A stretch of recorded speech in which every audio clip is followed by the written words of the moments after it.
BBMP news 9 ಗೆ ಸ್ವಾಗತ. ಬೆಂಗಳೂರು ಜಿಲ್ಲೆಯ ಹೊಸ ಭರವಸೆಯಾಗಿ ಬಿಬಿಎಂಪಿ ನ್ಯೂಸ್ 9 ಕರ್ನಾಟಕ ರಾಜ್ಯ ವ್ಯಾಪ್ತಿಯಲ್ಲಿ ನಡೆಯುವ ಎಲ್ಲ ವಿಚಾರಗಳನ್ನ ನಿಮಗೆ ತಿಳಿಸುವ ಕೆಲಸ ಇಂದಿನಿಂದ ನಮ್ಮದಾಗಿರುತ್ತೆ.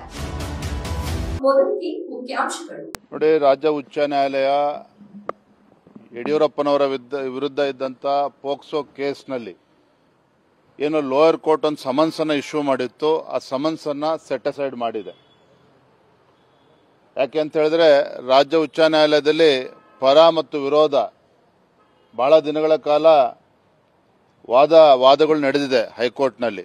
ಸೊ ಇದರ ಆಧಾರದ ಮೇಲೆ ನಮ್ಮ ಅರ್ಜಿಯನ್ನು ಕೂಡ ಪುರಸ್ಕರಿಸಿ ಇವತ್ತು ಲೋಯರ್ ಕೋರ್ಟ್ ಏನು ಸಮನ್ಸ್ ಇಶ್ಯೂ ಮಾಡಿದ್ರು ಅದನ್ನು ಸೆಟ್ ಅಸೈಡ್ ಮಾಡಿ ಪರಿಶೀಲನೆ ಮಾಡಿ ಅನ್ನುವ ಅರ್ಥದಲ್ಲಿ ಇವತ್ತು ಒಂದು ನಿರ್ದೇಶನವನ್ನ ರಾಜ್ಯ ಉಚ್ಚ ನ್ಯಾಯಾಲಯ ನೀಡಿದೆ. ಮೈಸೂರಿನ ಮೂಡಾ ಪ್ರಕರಣದಲ್ಲಿ ಸಾಮಾಜಿಕ ಕಾರ್ಯಕರ್ತ ಸ್ನೇಹಮಯಿ ಕೃಷ್ಣ ಅವರು ರಾಜ್ಯ ಉಚ್ಚ ನ್ಯಾಯಾಲಯದಲ್ಲಿ ಏನು ಈ ಸಂಪೂರ್ಣ ಪ್ರಕರಣವನ್ನ ಸಿಬಿಐ ತನಿಖೆಗೆ ವಹಿಸಬೇಕು ಅನ್ನುವ ಅರ್ಜಿಯನ್ನು ಅವರು ಹಾಕಿದ್ರು. ಆ ಅರ್ಜಿಯನ್ನ ಮಾನ್ಯ ರಾಜ್ಯ ಉಚ್ಚ ನ್ಯಾಯಾಲಯ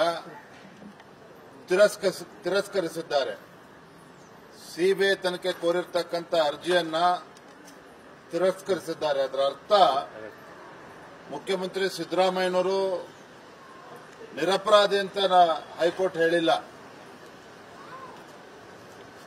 ಸಿದ್ದರಾಮಯ್ಯನವರು ಮೂಡಾ ಪ್ರಕರಣದಲ್ಲಿ ಅವರ ಮೇಲೆ ಆರೋಪ ಏನು ಬಂದಿದೆ, ಆರೋಪ ಮುಕ್ತರನ್ನಾಗೇನು ಹೈಕೋರ್ಟ್ ಮಾಡಿಲ್ಲ. ಸಿಬಿಐ ತನಿಖೆ ಕೊಡೋದಿಲ್ಲ ಅನ್ನೋ ತೀರ್ಪನ್ನ ರಾಜ್ಯ ಉಚ್ಚ ನ್ಯಾಯಾಲಯ ಹೇಳಿರ್ತಕ್ಕಂಥದ್ದು.